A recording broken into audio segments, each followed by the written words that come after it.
Começa agora o programa Germano Campos Entrevista, sonorização e edição de Alexandre Franco.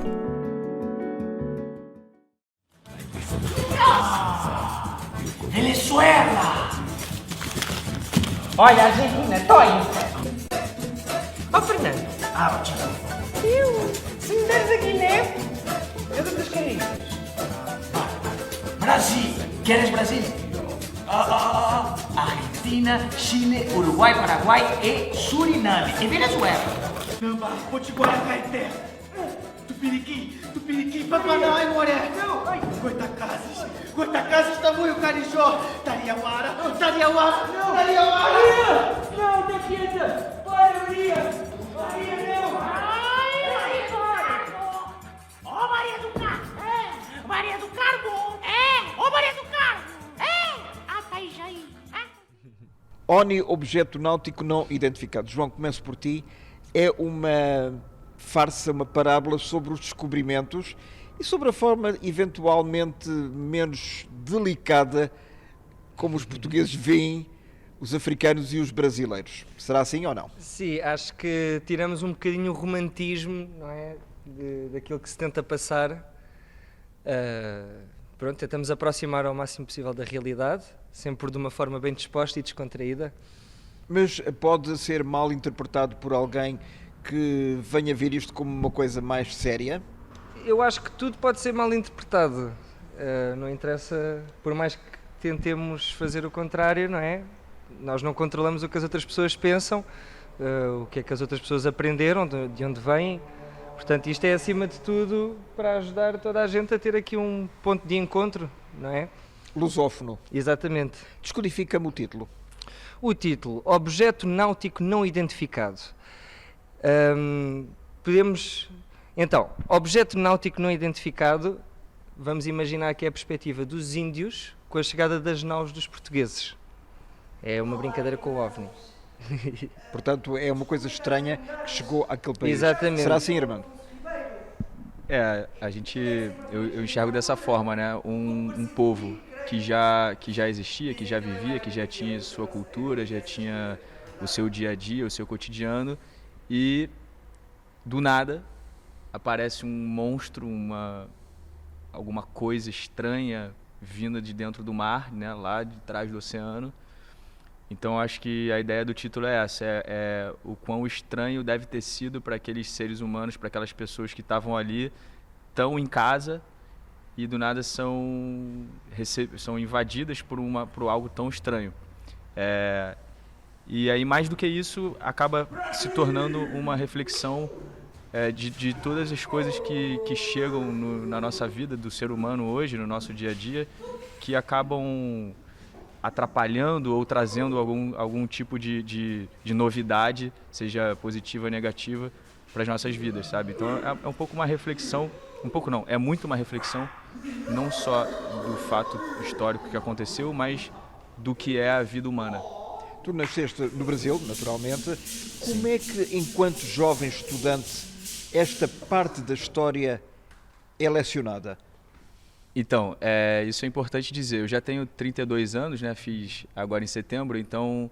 Faz um exercício de memória. Sim. O que eu quero dizer é que hoje, essa história da chegada dos portugueses no Brasil é passada nas escolas de forma diferente da época que eu aprendi.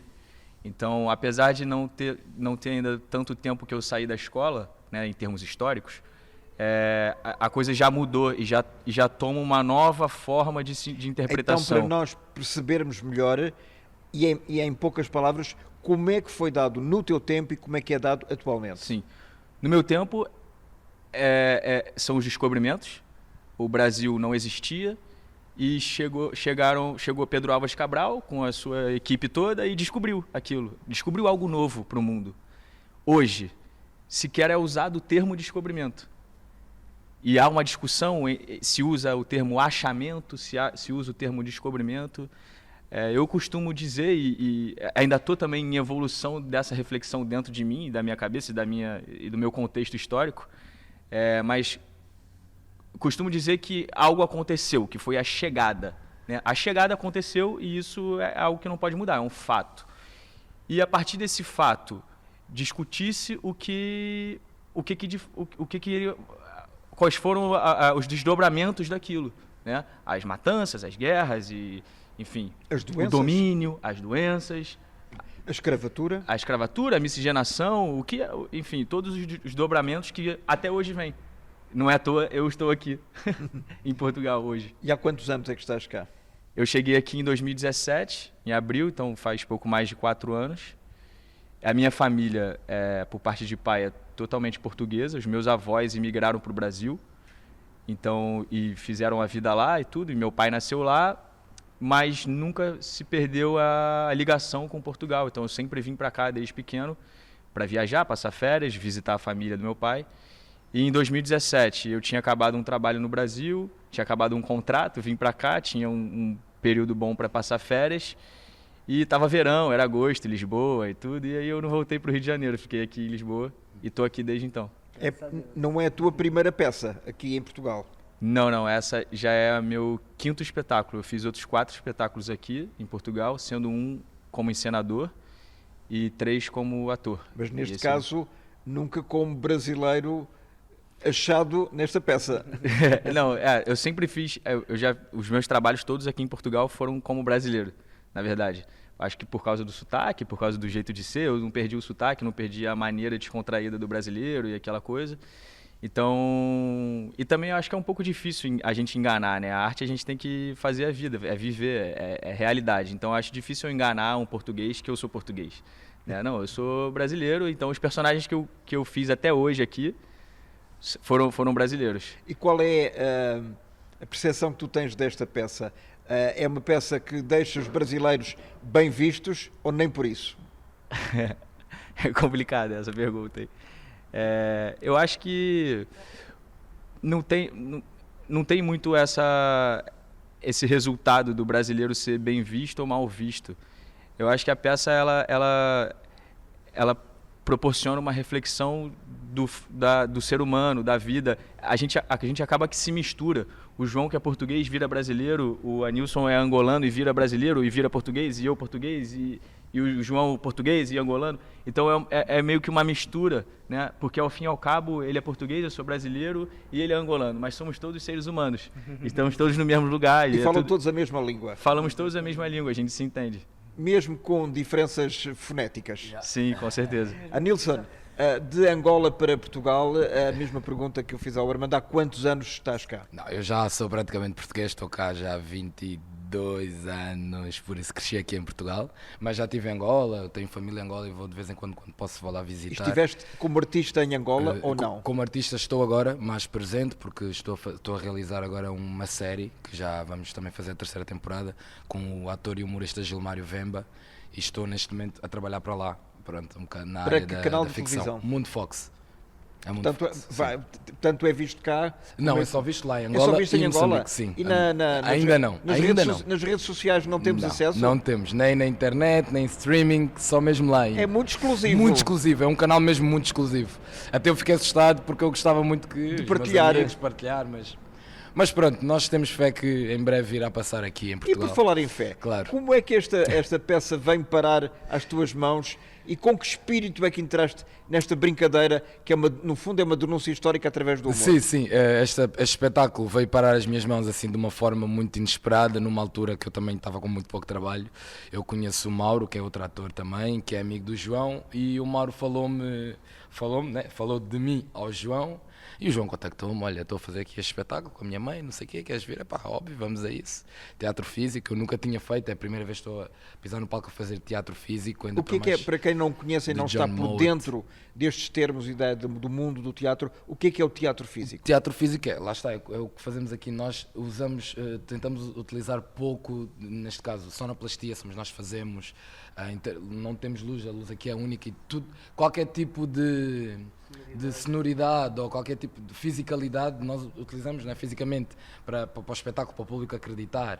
Não há aquela coisa de mudança de cenário assim tão como há no teatro, nem corrente. É tudo mais físico e toda a fonética é tudo o que nós utilizamos, sempre a base do criativo. E é isso mesmo. João, diz-me então, acrescenta, a criatividade no fundo O cenário ajuda, as luzes então e o som mais ainda. Mas aqui é tudo muito cru. Sim, aqui a ideia é que através da nossa corporalidade e mais coisas, não é? Nós conseguimos fazer com que o espectador imagine aquilo que nós estamos a tentar passar. Portanto, por exemplo, no início do espetáculo é a chegada dos portugueses, é a viagem das naus e não sei o quê, e quando chegam ao Brasil é ver exatamente... Bora lá dar aqui um bocadinho de sonoplastia daquele início, só as sons da natureza. Só aquele...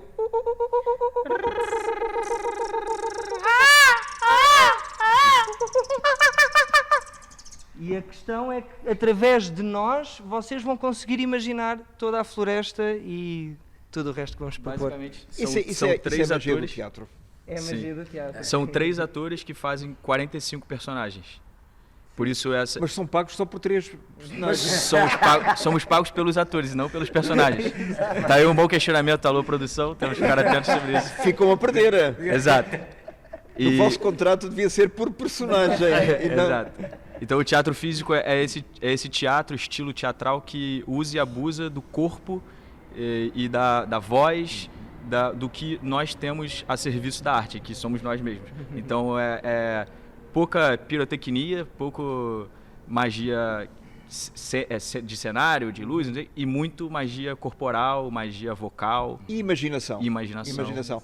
Nilson, há cada vez mais atores africanos a virem trabalhar para Portugal. Sim, sim, há cada vez mais atores africanos Sobretudo cá. nas novelas. Sim, temos a nossa comunidade, digamos, africana tem crescido muito mais, porque também Angola, falo da realidade de Angola, que não tem havido muita oportunidade, mas esses atores têm vindo para cá criar os seus projetos, para também contar as nossas histórias, e acho que é importante que o povo português, o público português conheça também um bocado da nossa história, até porque há pouco estava a falar da série que estou a fazer, é esse mesmo motivo que é importante o público português ver essa série, também rir um bocado da nossa realidade em Angola, do que é o povo angolano, a energia, toda essa vivência do povo angolano, que é muito importante, porque nós lá vemos as novelas portuguesas, vemos as séries portuguesas, mas também é importante que cá vejam também, não só as nossas, mas também as brasileiras, como cá é passado, e é importante essa troca de cultura. É fácil o angolano rir-se de si próprio? É muito fácil, eu falo como angolano e rio, porque há Então situações... Dá-me um exemplo. Não sei, pá, agora fica complicado, não sei, mas nós rimos, não sei, não consigo agora dar um exemplo porque isso agora é muita pressão, gente, por favor, não sei, mas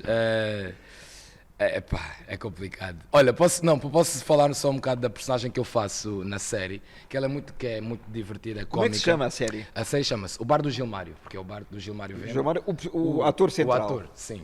E ele conta essa história, pronto, tem os seus empregados e um deles que sou eu, o Capuca. Capuca, que é uma bebida feita em Angola, em Malange, que por acaso é a terra da minha mãe, onde ela nasceu, e a minha avó fazia mesmo a Capuca das Ponteiras, como chamamos lá em Angola. Uma bebida muito forte, talvez até mais que a aguardente, porque aquilo é Só para se ter uma ideia. Aquilo é tiro e queda mesmo. E essa personagem Capuca, esse meu personagem, todas as situações é com o álcool. Por exemplo, ele apaixona-se por uma mulher e a dúvida dele é, será que vou namorar ou vou beber? Continuar a beber. Mas na verdade isto é uma realidade em Angola. Há muitos bêbados que são assim, que é ou vou deixar de beber ou vou assumir o meu filho ou vou assumir a minha namorada. Pá, é complicado, mas isto é um bocado triste, mas nós rimos destas coisas. Temos que nos rir, pronto, né? Só assim é que também ganhamos de certa forma consciência. Por isso é que nós contamos esta história de forma cómica também. Vamos nos rir, mas também aprender um bocado com isso. O que é que tu aprendeste com este Oni? Aprendi ainda mais do que aquilo que eu já tinha, mas aprendi a ter a consciência de que não foi apenas, não é esta coisa das chegadas portuguesas ou roubar o ouro e não sei o que, esta coisa também de muita gente, seja africana ou brasileira, querer devolver o ouro. Não, acho que isto tem a ver foi um período da história, é um período da história que deve ser contado sem romantização, como o João disse há bocado. Sabemos que, eles foram lá, chacinaram, escravizaram, mas também temos de ter a percepção que hoje nós não podemos querer recuperar isso, ou temos que nos consciencializar, saber dizer, isto aconteceu, nós vamos ter consciência e não repetir, porque é muito fácil repetir algo que aconteceu há 1000 anos atrás, é muito fácil. E aliás, repetiu-se quando houve, né, depois desta coisa da escravidão, houve o... Qual é a tua percepção sobre este movimento que de vez em quando aparece a nível mundial de destruírem estátuas que simbolizaram em determinada altura da história uma realidade? Que depois, 100 anos Sim. mais tarde, é contestada. Mas a história aconteceu. Claro que aconteceu. Eu não sou a favor da destruição, acho que sou a favor de mudar o nome ou de dizer realmente o que é que aquilo é, o que é que aquilo representa.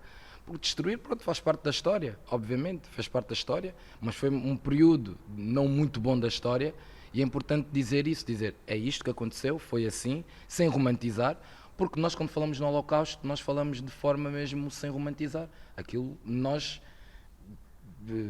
emocionamos com aquilo, então tem que acontecer com todo o resto. Tão simples quanto isso. Todos os símbolos que existiam até à independência de Angola foram destruídos foram guardados em museus ou armazéns? Não tenho muito conhecimento em relação a isso, mas provavelmente eu sei que há museus em Angola e há coisas históricas lá, mas não sei de que forma, porque não conheço muito, lá está a cidade de Luanda, mas há, e eles, lá está, como disse agora um bocado também o Armando, agora já há uma consciência disso e é lecionado também nas escolas de forma diferente esta coisa dos descobrimentos, de forma a consciencializar, principalmente as crianças, porque nós já estamos neste período, já estamos tão polarizados e que já estamos a crescer e a ver o mundo de outra forma. Já queremos consciencializar esta sociedade e este espetáculo serve mesmo para isso. Serve para isto. Armando, é verdade ou não que os jovens brasileiros, a partir dos 8, 10 anos, quando começam a dar história do seu próprio país, neste caso do Brasil, aprendem a odiar os portugueses? Não, não é verdade. Eu acho que também vai muito por quem ensina, né? Eu acho que isso é uma coisa muito pessoal de professor para professor. É claro que o professor pode fazer o aluno odiar o português, dependendo da forma como ele passa isso. Mas eu acredito que de forma macro, não. Eu acho que não. Eu acho que o que é passado, sim, é a forma como as coisas aconteceram, mas de que estamos ainda aqui juntos nesse mesmo mundo, lá o Brasil, aqui a Portugal, e hoje o português não tem de hoje, não vou matar o João pelo que o Cabral fez. Então a gente precisa viver em comunidade, entendendo o que se passou, mas refletindo o futuro. Mas há feridas em aberto ainda ou não? Isso varia muito de pessoa para pessoa, né? Para mim não, sabe? Eu particularmente convivi sempre com muitos portugueses, por causa da minha família, por causa dos amigos da minha família. Se calhar não és um bom exemplo. Se calhar não sou um bom exemplo. Conheço muitos brasileiros, inclusive que vivem aqui, com feridas grandiosas, abertíssimas, sabe? O que eu acredito que não seja muito saudável nem muito bom. Eu acho que, ou aliás, que a gente mantenha essas feridas abertas, né? Sempre que eu encontro um brasileiro em Portugal, ou qualquer lugar que seja, que tem alguma ferida, eu tento de alguma forma colocar um curativo naquela ferida ou passar algum remédio para ver se aquela ferida pelo menos ameniza. Justamente por isso, porque eu acredito que a partir do que aconteceu, e eu acho que essa é a grande mensagem do ONI, do espetáculo que a gente vai apresentar aqui, é pegar numa coisa, num fato histórico que aconteceu, que é inegável, que está lá, e ninguém vai mudar. Eu não vou mudar, ele não vai mudar, você não vai mudar, ninguém vai mudar. Mas é pegar nisso e transformar o que a gente pode transformar, que é o futuro. Então, a gente não pode deixar acontecer o que aconteceu. E isso é responsabilidade tanto dos portugueses, quanto dos brasileiros, quanto dos angolanos, de todos nós.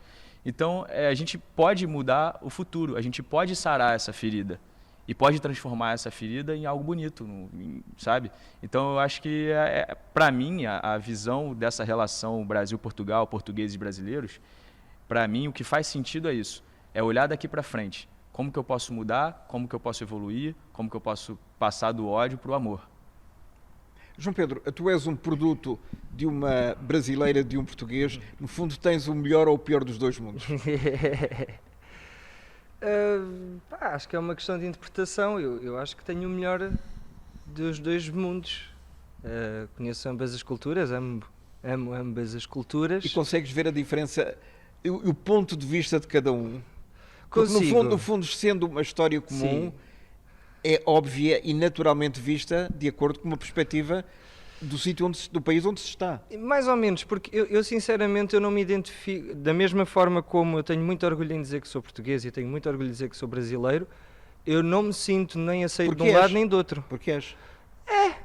Não sei se sou, porque acho que ser português, lá está, é preciso crescer com uma cultura e com uma espécie de lavagem cerebral, como é típica de qualquer cultura, e eu não tive isso. Eu, sinceramente, acho que somos todos humanos, que é irrelevante se sou português, inglês, brasileiro, seja o que for. Nunca me apeguei, sinceramente, simplesmente olhei para Portugal, vi o que é que ele tinha de melhor, olhei para o Brasil, vi o que é que tinha de melhor, e sempre fantasiei em juntar o melhor dos dois mundos. É um bocado por aí. E, no fundo, esta peça... brincando, diz coisas muito sérias. Diz coisas muito sérias e acho que, por exemplo, há bocado que eu queria falar, quando perguntaste se os brasileiros iam olhar para esta peça e iam ficar bem ou mal vistos, ou qual é a interpretação, isso é uma excelente pergunta, porque, sinceramente, os brasileiros não deviam achar nada nesta altura do campeonato. Não são os brasileiros, são os índios. Os brasileiros que nós vemos hoje em dia... Os brasileiros vieram depois. Isso é uma discussão maravilhosa. E eu sei o quão polémico, isto vai ser tão polémico que eu estou a dizer agora, eu não tenho problemas porque acho que é aqui, é conversar e exatamente a ver os vários pontos de vista que vamos chegar a alguma conclusão, todos juntos. O problema é exatamente tirarmos conclusões cada um separadamente. E eu faço exatamente essa pergunta. Nesta altura, século XV, que é o que estamos a falar, hoje em dia nós vemos exatamente os problemas que os índios estão a ter na Amazónia, que continuam a desmatar a Amazónia. Isso é um problema dos índios, não é? Não é um problema dos brasileiros, ou é? Nesta altura o que é? Estamos a falar de brasileiros. Brasileiros é uma junção do português com o índio. É o quê? Sinceramente... E com o africano. Se vamos entrar então por aí também... Basta ir à Bahia. Exatamente. Acho que... Pronto, lá está. A história é interessantíssima. Por exemplo, a questão do negro no Brasil. Existe imenso negro. Isso não veio no século XV, isso veio no século XVII. No século XV descobriu-se o Brasil e quando se descobriu o Brasil a maior exportação era de pau-brasil. Só no século XVII ou algo do género, depois de perdermos o monopólio da Índia, por isso é que virámos para o Brasil, e aí é que descobrimos o ouro no Brasil, aí é que decidimos escravizar, só para terem noção que eu li isso há pouco tempo, de 10 milhões de africanos do norte da África que eram escravizados, 4 milhões eram para o Brasil. Portanto, e passado 3 séculos, é que temos o brasileiro. Dito por eles, não é? Não estou aqui a inventar nada. É verdade, Armando? Ajuda-me. Eu estou a dizer nada de coisa polémica, mas pronto, acho que é conversar que a coisa chega lá. É verdade, inclusive o Brasil é mundialmente conhecido por essa mistura. O Brasil é conhecido pela mistura do povo, a mistura cultural, da dança, da música, da gastronomia. O Brasil é uma mistura. E essa história de nós, do português ter roubado o ouro para vir construir conventos em mosteiros e palácios em Portugal, sim. Como é que essa história hoje é vista? Então, é exatamente isso que eu estava dizendo há pouco. Roubou, né? Isso é um fato, aconteceu, foi roubado de fato. E varia a reação sobre isso, sobre esse fato, varia de pessoa para pessoa. Tem gente que fica eu tenho vários amigos que são bem nervosos com essa coisa do roubo, do ouro, da matança e tudo mais. Tem outros que não. O que o Nilson estava dizendo há pouco sobre as estátuas que são quebradas e tal. Eu consigo, assim, também não é do meu feitio, não sei, do meu ser, essa coisa da guerra, da briga, mas analisando e pensando sobre os movimentos das minorias e tudo mais, eu consigo entender essa reação mais agressiva. Eu acho que ao longo da história, já que a gente fala de história o tempo todo, todos os momentos de rompante de algo ruim que vinha acontecendo, de alguma revolução ou algo do tipo, precisou-se dessa força. Então o Armando não é a pessoa dessa força, porque eu nem sei por onde começar, mas eu entendo que seja talvez até necessário, ou entendo que aconteça, que exista esse pelotão de frente, entendeu? Que vai gritar, que vai quebrar, enfim. Eu acho que faz parte do movimento revolucionário. Nilson, há muitas pessoas que defendem, por exemplo, a devolução de alguns artefactos ou objetos que foram retirados, por exemplo, de Angola e que estão guardados em museus, que chegou à altura de devolver às origens. Concordas com isso ou não? Devolver artefatos, né, que neste caso não estão no país de origem, aí sim, acho que sim, porque é uma questão de, lá está, é história, pronto, são artefatos nossos, é a nossa história, é a nossa ancestralidade que está lá e deve estar connosco, é algo que nos pertence, e se é possível estar connosco, que seja. Por isso para mim é diferente de estátuas, destruição de estátuas, é diferente, uma coisa é um artefacto que ok, pertence, é teu pertence. Se eu te roubei algo e está comigo, eu tenho o dever de devolver, claro. Nesse caso, em França, o Louvre ou o Museu Britânico deveriam seguir esse caminho e devolver sim, tudo. Sim, que é tudo. E ficavam quase basicamente ficavam vazias, não é? As salas. Aliás, o filme Pantera Negra começa dessa forma, quando um dos atores que faz uma das personagens, ele está no museu e vê esse artefacto e diz à senhora, olha, isto aqui é do meu povo, acho que deviam devolver. E ela ali tenta coisa, mas ele convence, eu tenho que devolver. E é assim que começa a tal, pronto, o filme começa a partir disso. E é uma discussão importante, mas é um facto, acho que sim. Algum dia se terá que falar a sério. Claro. Que falar a sério. Tu segues politicamente o teu país? Sigo. Infelizmente o meu país politicamente está no seu pior. Está no seu pior porque já tivemos muitas crises, mas a crise que está a ser vivida como esta, nesta altura, está... Mas por causa da pandemia, por causa da economia... Lá está, a pandemia veio e acho que a pandemia foi um descer de véu, um desmascarar político. Não só em Angola, mas eu acho que no mundo inteiro a pandemia veio desmascarar politicamente muitos países, se não o mundo inteiro. Houve um descer ali do véu e o que está a acontecer em Angola, está a acontecer no Brasil, o povo está a acordar e está a perceber que... o Bolsonaro, isto se calhar não foi o melhor. Mas qual é a tua opinião sobre João Lourenço em Angola? Sobre o presidente João Lourenço? Lá está, como eu tenho acompanhado. Mesmo visto de fora. Não me surpreende, até porque o MPLA está desde quase sempre, não é? Vai fazer quase 50 anos ali que o MPLA está no poder. Desde a independência desde a independência, em 75. Né? Sim. E ver que quase 50 anos eles estão ali no poder. E mesmo assim queremos dizer que vivemos numa democracia, não nos atirarem após os olhos, porque já chega, acho que lá está este descer de véu, este despertar do povo, por ser que houve aquela chacina toda. Lembro-me que no ano passado, em 11 de novembro, que muita gente foi morta, muitos ativistas foram mortos em plena praça pública, porque, lá está, defendiam ideias contrárias ao presidente João Lourenço, e mostra realmente que é uma ditadura disfarçada.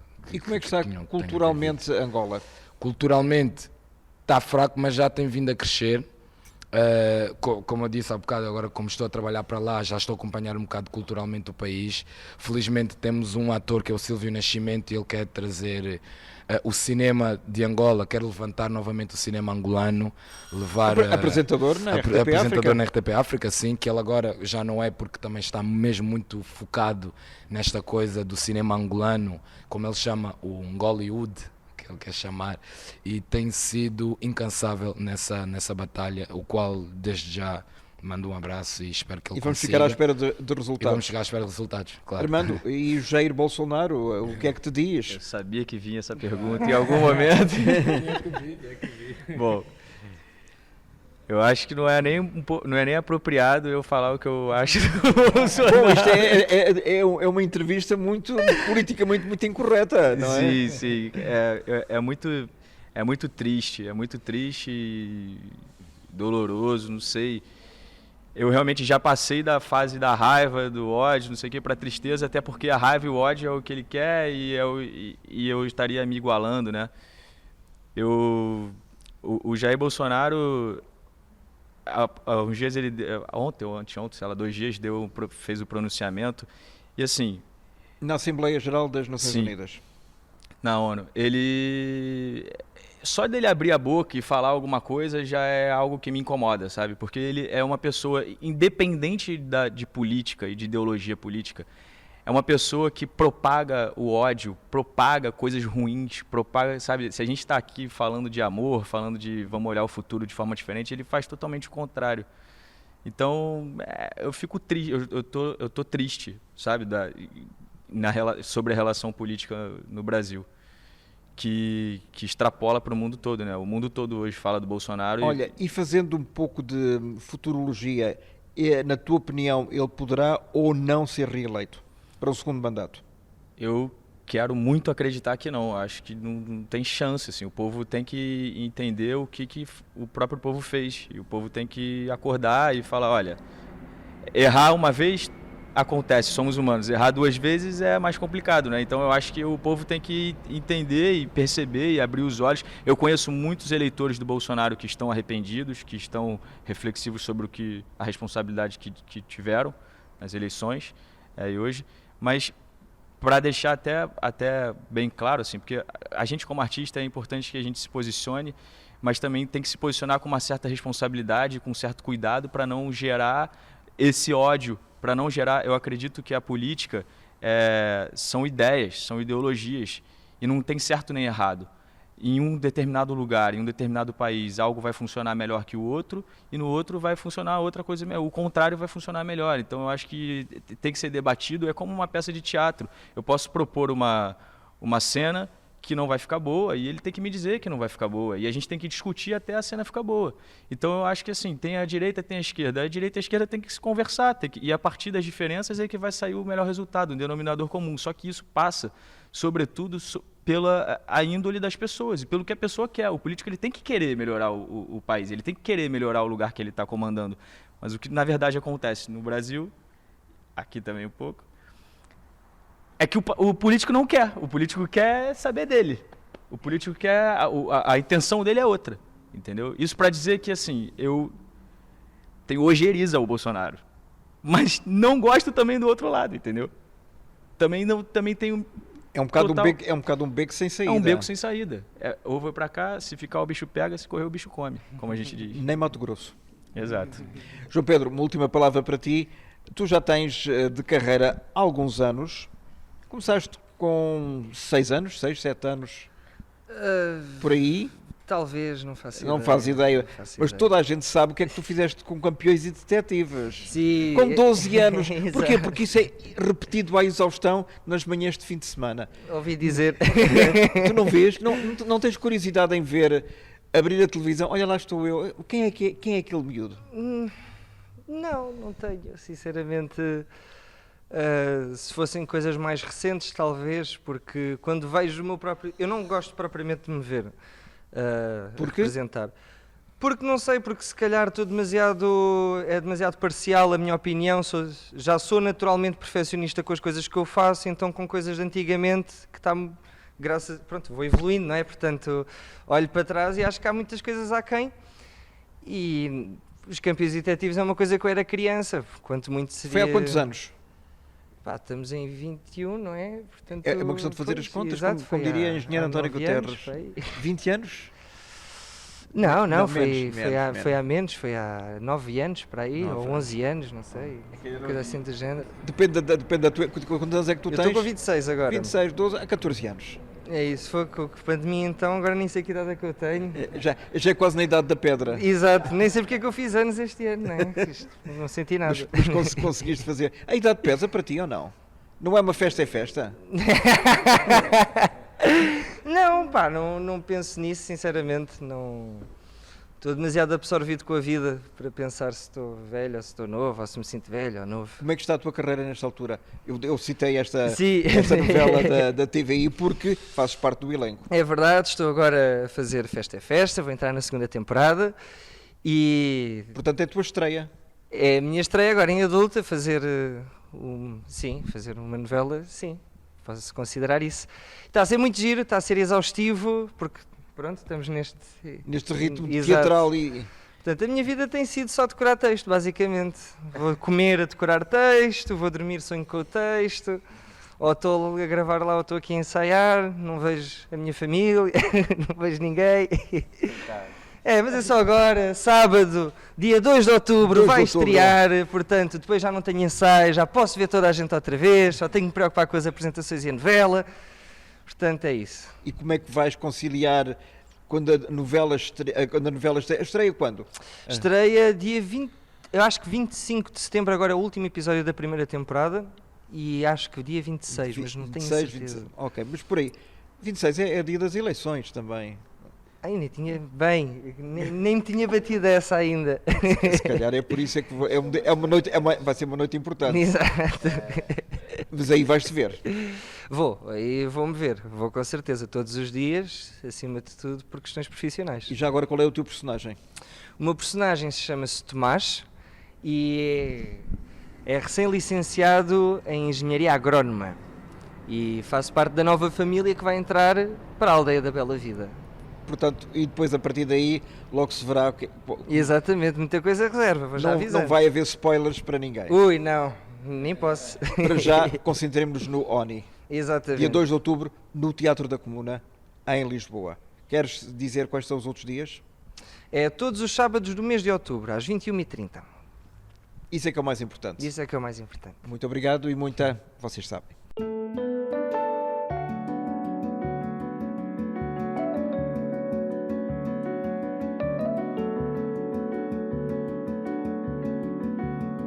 Termina aqui esta edição do Germano Campos Entrevista, com edição e sonorização de Alexandre Franco. Até à próxima.